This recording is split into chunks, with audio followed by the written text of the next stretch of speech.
Hello welcome to Big TV. So రీసెంట్గా మనం incidents అన్నీ చూస్తూనే ఉన్నాం.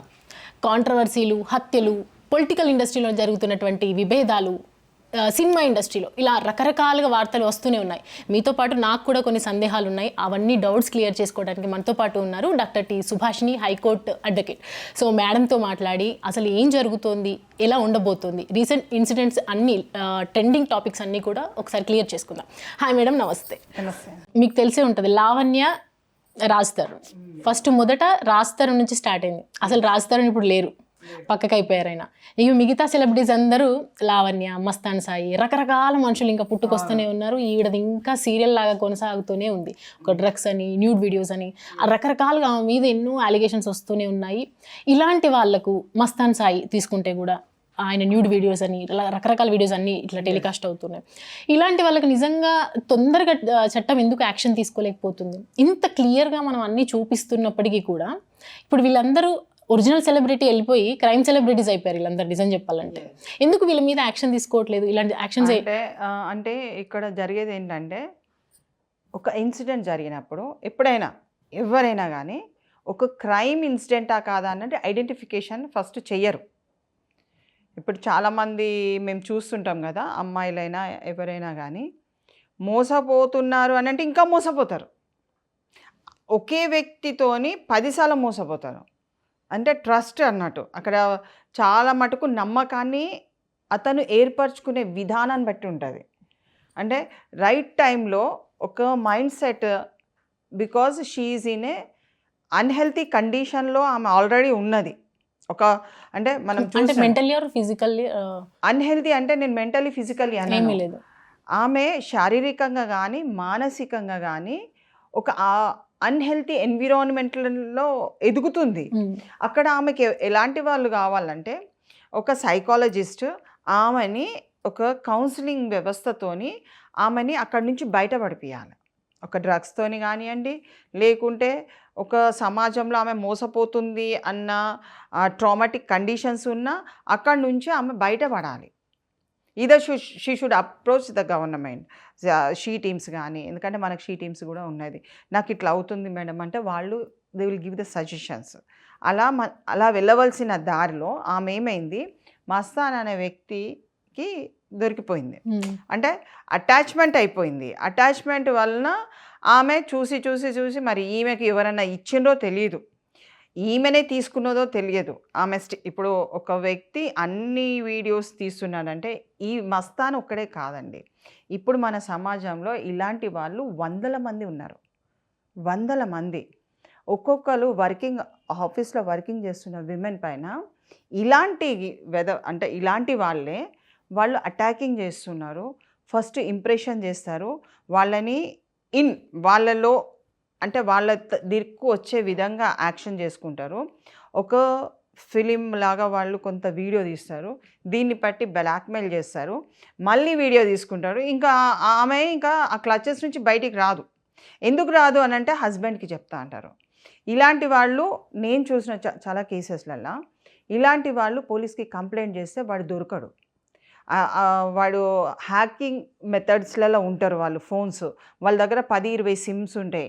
ఒక సిమ్ ఎక్కడనో రాజస్థాన్లో చూపిస్తుంది, ఒక సిమ్ ఒరిస్సా చూపిస్తుంది. సో పోలీస్కి నీకు వాళ్ళు ఎప్పుడైతే ఆపరేషన్ స్టార్ట్ చేసిండ్రో ఇది ఫోన్ ఇక్కడ అవైలబుల్ లేదని చూపిస్తుంది. ఎందుకు? బికాజ్ ద కనెక్షన్ ఆ సెటప్లో ఇలాంటి వాళ్ళు దే మేబీ వన్ గ్రూప్గా ఉండొచ్చు, మేబీ సింగిల్గా కూడా ఉండొచ్చు. ఎందుకంటే మొన్న రీసెంట్గా కూడా కుక్కట్పల్లిలో కూడా ఒక కేసు ఇలాంటిదే నమోదైంది, ఆల్రెడీ ఎఫ్ఐఆర్ అయింది. అమ్మాయిని మాత్రము అంటే మ్యారీడ్ వాళ్ళే కపుల్స్ని. బట్ నాకు అదే అర్థం కాదు మేడం. ఇప్పుడు సౌర కుటుంబంలో సూర్యుడిలాగా ఒక లావణ్యని ఇప్పుడు అందరికీ ఒక పాయింట్ అంటే నార్మల్గా మీకు సజెషన్, నాకు ఎప్పుడు లావణ్య ఒక థాట్ ప్రాసెస్ అర్థం కాదు. ఎప్పుడు అంతే అంటే సామెతలు చెప్తారు కదా, 100 ఒక అబద్ధం చెప్పి దాని వెంట ఇంకోటి అంటే తప్పించుకోవడానికి ఆమె కథలు రకరకాలుగా చేస్తూనే ఉంది ప్రయత్నాలు, కానీ దొరికిపోతుంది. అంటే మీకు గైడెన్స్ ఇచ్చే వాళ్ళు ఎవరు లేరా? లేకపోతే గైడెన్స్ కాదు, ఈవేళ ఇది వేసేసే నీకు మంచి పేరు వస్తుందో, లేకుంటే ఏదో చేయండి అని ఇప్పుడు ఈమెకి 100 వీడియోస్ ఇప్పుడు పోలీస్కి ఇచ్చారు. ఆ వీడియోస్లలో ఉన్న మహిళలు ఉన్నారు. ఎందుకంటే మనకు మహిళలకు కావాల్సింది ఏంటంటే ఆర్థిక స్వావలంబన, అంటే ఎంపవర్మెంట్ ఆఫ్ ద విమెన్ కింద, మహిళా స్వావలంబన కింద మనం ముందుకెళ్తున్నాము. అలాంటి తరుణంలో ఇలాంటి వాళ్ళు మహిళల్ని అడుగడుగున హింస పెట్టడానికి, హ్యూమిలేట్ చేయడానికి, పని చేయకుండా తయారు చేయడానికి, అందంగా ఉందా ఇది నాకే దక్కాలి, ఇంకో వాడికి పోవద్దు, దీన్ని ఎలా నేను ఆమెను దక్కించుకుంటానా అని ఆమె ఎందుకంటే బేకార్గా బేఫుర్సత్తుగా పని చేయకుండా తల్లిదండ్రులు ఎక్కడో పెడితే తినడానికి కూర్చున్న వాళ్ళకి ఏముంటుందండి, 24 గంటలు వీళ్ళని ఫాలో అవుతారు. వీళ్ళేమనుకుంటారు, అయ్యో 24 గంటలు అంటే నా కోసం ఇంత టైం ఇస్తున్నాడు, నన్ను మంచిగా చూసిన గ్రేట్ అని ఫీల్ అయిపోతారు. సో ఆ కమిట్మెంట్స్ అనేది ఎక్కువ స్థాయిలలో వచ్చినాయి. ఇప్పుడు కూడా నేను ప్రతి మహిళకు, ఎవరైనా మహిళ ఇలాంటి వాళ్ళు ఉన్న చీడ పురుగులు ఉంటే మీకు రేపు వాళ్ళు సహాయం చెయ్యరు. వాళ్ళు డెఫినెట్గా నిన్ను మీ చుట్టాల దగ్గరికి వీడియోలు పంపిస్తున్నారండి, వీడియోలు పంపిస్తున్నారు, మెసేజ్లు పంపిస్తున్నారు, ఈమె ఈసొంటిది, ఆమె అసొంటిది, ఈమె ఈసొంటిది అని వాళ్ళని డిఫేమ్ చేయడానికి ఒకరు కాదు, హస్బెండ్కే డైరెక్ట్ పంపిస్తున్నారు, హస్బెండ్కే డైరెక్ట్, వాళ్ళ మదర్స్కి, పేరెంట్స్కి, చుట్టాలకి. అంటే ఆమె బతకద్దా, మరి నీది పంపించుకోవద్దుగా, ఆయనది కూడా పంపించవచ్చు కదా, ఆయనది పంపించారు. సో ఇలాంటి వాళ్ళ మీద గవర్నమెంట్ అన్నది, పోలీస్ వ్యవస్థ అన్నది కఠినంగానే ఉంది. దొరకనంతసేపు దొంగ ఎప్పుడు దొరకడు. కానీ వ్యవస్థలో వేరే సమస్యలు ఎక్కువ ఉండడం వలన ఇవి అన్నీ కూడా కొంచెం పక్కదారి పడుతున్నాయి. బట్ ఈ సమస్యలతోని మహిళ బయటికి వెళ్ళడానికి కష్టపడుతున్నది అన్నది పోలీస్ వ్యవస్థ గమనించి వీటి మీద స్టింగ్ ఆపరేషన్ చేసి ఇట్లాంటి వాళ్ళని 10 మందిని లోపటేసి 10 మందికి కోర్టుని అప్పచెప్పి ఇలా చేయకూడదు అన్నది ఒక సామెత ఇస్తే డెఫినెట్గా there will be some improvement. But ఈ లాస్ట్ ఇయర్ ఏంటంటే ఒక అంటే స్టాండర్డ్ ఆఫ్ లివింగ్ కండిషన్ అన్నది తీసుకోకుండా పోతుంది. ఆమె ఒక దాని మీద ఒకటి డైరెక్షన్స్ ఎవరైనా ఇస్తున్నారేమో పాపము, she's also in a traumatic condition, that అది మాత్రం మనం అర్థం చేసుకోవచ్చు. అక్కడి నుంచి ఆమె బయటపడడానికే ప్రయత్నం చేయాలి. ఆమె లైఫ్ని ఇంప్రూవ్మెంట్ చేసుకొని, ఇప్పుడు ఒక ప్రాస్టిట్యూట్స్ ఉన్నారండి, మనం ఏమంటున్నాం, రిహాబిలిటేషన్ టు ద ప్రాస్టిట్యూట్స్ అంటున్నాము, rehabilitation to some people who are grievances offence, అంటే చాలా బాధాకరమైన పొజిషన్లు ఉన్న మహిళల్ని మనం బయటికి తీయాలంటున్నాము. బాధితురాలు ఎప్పుడైనా బయటికి రావచ్చండి, బయటికి వచ్చి నేను ఈ విధంగా బ్రతుకుతున్నాను, నాకు ఆ లైఫ్ నాకు చాలా బాధాకరమైంది, ఈరోజు నేను ఈ లైఫ్ బతుకుతున్నాను, ఈ సంస్థ వలన ఒక ఎన్జిఓని కన్సల్ట్ చేసుకొని ఆ సంస్థ నుంచి ఇంప్రూవ్మెంట్ చేసుకున్నట్టయితే she will have a good life. ఈ క్లచెస్లో పడదు. కాబట్టి ఆమె ఇప్పుడు ఈ కేసుకు ఉంటే ఈ కేసు, ఇంకేమైనా కేసులు ఉంటే ఇప్పుడే వేసేసుకోవాలి. ఆమె మళ్ళీ తవ్వుకోకుండా ఆమె జీవితాన్ని ఒక ఒడ్డున చేర్చుకొని she should find her own way ప్లెజెంట్గా. అప్పుడు ఏమవుతుందంటే మహిళలకు అరే దీంట్లో వెళ్తే దాంట్లోకి వెళ్ళి బయటికి రావచ్చు అన్నది ఒక భరోసా అన్నది ఉంటుంది. కాబట్టి Hyderabad is a place of, నువ్వు క్రైమ్ చేయి, ఏదైనా చేయి, ఎక్కడో ఒక దగ్గర దొరికిపోతావు, కరెక్ట్, ఏదో ఒక దగ్గర దొరికిపోతుంది. కానీ క్రైమ్ చేసి నేను తప్పించుకొని పోతా, కుక్కర్లో ఉడకబెట్టి మహిళల్ని చేసుకుంటా అని అంటే కుదరదు. ఇలాంటి నువ్వు నాకెడ్గా చెయ్యి, ఏం చేయి, మనిషి అండి, ఒక మనిషి ఏమున్న, మనిషి ఒక మాంసం ముద్ద, నువ్వు అందరికీ ఒక మహిళని మాంసం ముద్ద చేసి వీడియోలు తీసుకొని నువ్వు చూపించి ఏముంది దాంట్లో? We are human beings.